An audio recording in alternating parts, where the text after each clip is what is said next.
gold! Halliwax here, back in the shed. This is going to be the official finishing tutorial for Anakin Starkiller's newest Rescuer release. This video is going to cover the very little assembly you have to do and the paint. Before we go any further, I want to go over the color options we have for this hilt, and then you can determine which route you want to go. As you are aware, the Rescuer comes with the stunt top and the hero top. This leaves a couple of options open to us. If you're looking for more of a hero display, I would encourage you to use the tried and true Ace Gold for the wind vane and rails. On Starkiller's personal Rescuer, he went with Ace Gold on the neck, and he went with a pure gold on the rails to match the clamp card perfectly.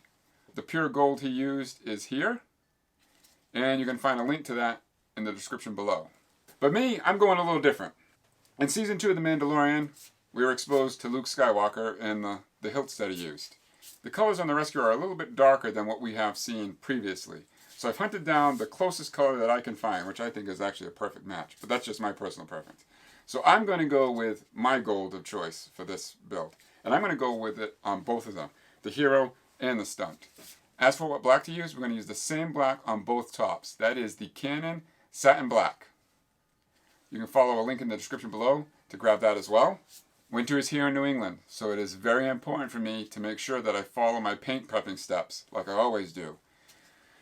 So the first thing I'm going to do is rub this down with some acetone or rubbing alcohol, isopropyl alcohol, just to make sure you get all the impurities off the surface. It is very important to make sure this thing is clean when you apply the paint. I always wear rubber gloves, so I make sure that I don't transfer any oils or any other kind of contaminants onto the product. So that's going to be my first step, is cleaning everything. Once it's all clean, then I'll mask it all off, and then we can start applying the paint. So with all that said, we're going to prep this thing and get our first coat of black paint on.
My control box is going to look a little bit different than yours because I machined it and drilled some holes for the switches.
if I could just have your attention for the next 4 minutes, I'd wicked appreciate it.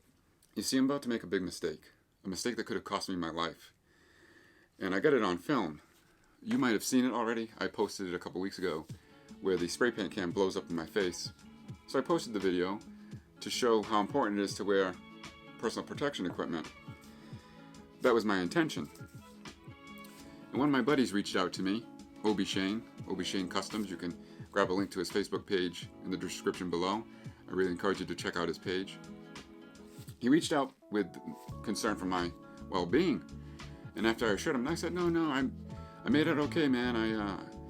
I just got a couple burns to my face, but, I'm all right. And after Obi Shane was assured that I was okay, he went into Big Brother protective mode. He was like, Halliwax, who the hell told you to boil spray paint cans? I said, I'm not boiling spray paint cans. He goes, dude, you're boiling spray paint cans. And that's when I realized I got an even bigger problem now. So the way that I edited that video and the footage that I had, I didn't put in perspective how it could be interpreted differently. Again, please stick with me through this because I've lost sleep over this and worry about people getting hurt following my videos. Here where I live, it's wicked cold in the winter, so I always use warm water from the sink to heat my spray paint cans. I fill up a bowl with some water from the sink. I run out to the shed, I put the can in the bowl, wait a minute and a half, 2 minutes, and I shake it up and spray. I've been doing that for years. But the house is 100 feet from the shed and I run back and forth. So I figured I'd just use a hot plate to bring the water up to temperature, then turn the hot plate off, throw the can in, get it warm, and spray my paint. Been doing it that way forever. In this video, I forget to turn the hot plate off. So, to back the whole thing up from start to finish, I'm going to do my gold, or actually bronze paint. I bring the water up to temperature. I check the temperature of the water. It's where I want it, but it's kind of low in the pan. So I run to the house, literally run, grab a cup, fill up the cup of water, and I grab some graham crackers on the counter. And I'm not kidding when I tell you I'm running, because in my head, I don't realize the hot plate's still on, and I'm thinking, I don't want to take too long because that water's going to get cool. So now I run back to the shed, literally running, and I crush the graham crackers up and I throw them in front of my trailer because I have some crows that I feed every day. If you listen carefully, you can hear them crowing at me to feed them.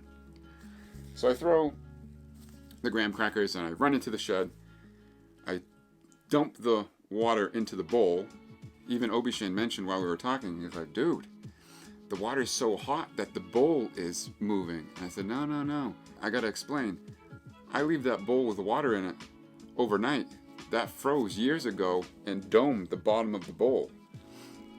So when I dump the water in, now that bowl is sloshing around because the bottom is dome shaped. It doesn't sit flat.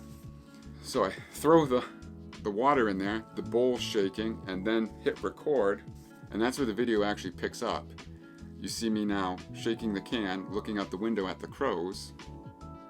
I'm bitching about the mailman or something. And then I even make a comment about dumping it in the tub. I still don't realize the hot plate is on. I turn around, I shut the camera off, and I'm going to go record my crows. So when I turn with the camera and the tripod, I see that the hot plate's still on. So I shut it off real quick. Even though I can touch the pan with my hand or the water, the bottom of the pan is still hot. I didn't put that in perspective. So I'm outside filming the crows, or I actually scare them. They go back up in the tree, so I'm waiting there patiently for the crows. So now that the crows are scared away and I'm not going to get the shot I want, I jump back in the shed. I take the can out of the hot plate.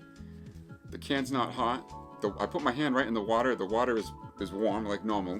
I don't see any signs of danger. So now I take my camera and my tripod, put it in position, go over to the counter, grab the can off the counter, give it a shake, and ba-boom. It blows up in my face. Thank God somebody was watching over me that day because there was just way too many things going against me. But thankfully I walked away with just minor chemical burns to the face. Again, my safety glasses protected my eyes. Obi Shane and I were talking. I said, Shane, my mind isn't the same since I had my accident, and It's only a matter of time before I screwed up big, and this was a pretty big screw up. I could have died, you know. If this can hit me in the face, I could have been killed. I'm wicked, wicked lucky, I'll tell you. I actually got goosebumps watching the footage. Obi-Shane and I were talking, and he's like, you know what you can do to avoid all this? Just add one more step to your process and take the pan off the hot plate before you put the paint in. I said, yeah, that's a simple solution. So to be realistic with everybody, I still don't trust myself with taking the pan off and then putting the can in the pan. So I've scrapped that whole idea in general, and I've gone back to just running back and forth to the house to fill up the pan with warm water from the tap. I don't want to take the chance again and screwing up something so simple as forgetting to turn the hot plate off. To be realistic, I could have edited this all out and nobody would know anything. But I got it all on film. It's a miracle that I'm here. And I just wanted to show that anything can happen. Don't get cocky and overlook anything, or should I say, don't get comfortable and overlook and forget a step like I did. And always, always, always wear your personal protection equipment. So I want to thank Obi-Shane for reaching out. I had a lot of fun talking with him that night and reminiscing about the past, and for taking the time and hunting down the tool that I need. So I appreciate you sitting through this with me, because I don't want anybody getting hurt copying what I'm doing in these videos.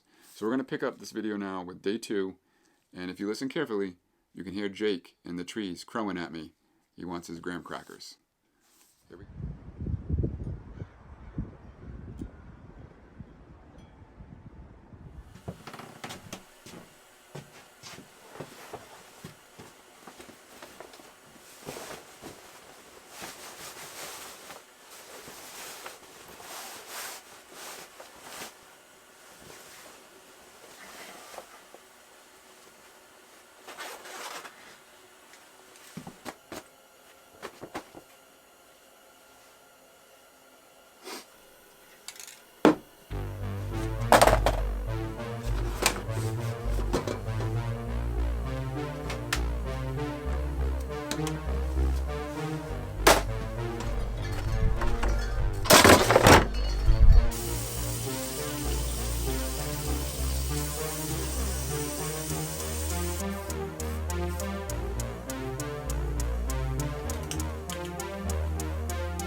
Number 2.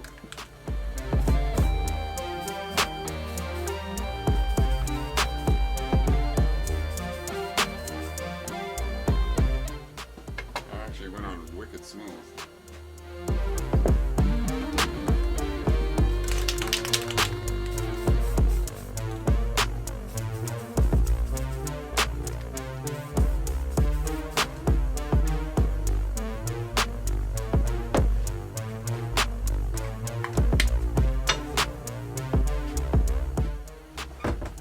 It's just a waiting game.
So that's going to conclude this video. As you can see, it wasn't very difficult and pretty straightforward, just like the rest of Starkiller's kits. Speaking of which, there's not many of these that remain, so if you're interested in purchasing a rescuer, you can pick yours up at @starsend.com. That's the only place that you'll be able to purchase this kit is, again, @starsend.com. I, for one, am very grateful that Starkiller made this a possibility. You can have the best of both worlds. You can have the hero belt hanger or the stunt. You can't go wrong either way. With all that said, I want to thank everybody involved for making this a possibility. I want to thank you all for watching. Keep an eye out for the next video. This is Halliwax. Out.